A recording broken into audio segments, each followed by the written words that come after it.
कोणत्या देशाने मुजतबा खामेनी यांची देशाचे पुढील सर्वोच्च नेता म्हणून निवड केल्याचे जाहीर केले आहे? इराण. फिनलँडचे अध्यक्ष अलेक्झांडर स्टब कोणत्या देशाच्या 4 दिवसांच्या अधिकृत दौऱ्यावर आले आहेत? भारत. ज्येष्ठ पत्रकार आणि पद्मभूषण पुरस्कार विजेते एच.के. दुआ यांचे 4 मार्च रोजी निधन झाले. ते कोणत्या क्षेत्रातील दिग्गज होते? पत्रकारिता.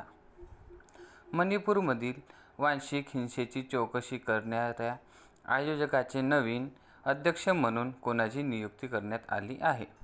न्यायमूर्ती बलवीर सिंह चौहान. डार्क ऑक्सिजनचा शोध शास्त्रज्ञांनी कोठे लावला आहे? प्रशांत महासागराच्या तळाशी. National institute of electronics and information technology कोणत्या राज्यात भारताच्या पहिल्या क्वांटम टेक्नॉलॉजी विद्यापीठ स्थापन करण्यात आली आहे? आंध्र प्रदेश. भारताने अणुऊर्जेसाठी युरेनियमचा पुरवठा सुनिश्चित करण्यासाठी नुकताच कोणत्या देशासोबत करार केला आहे? कॅनडा.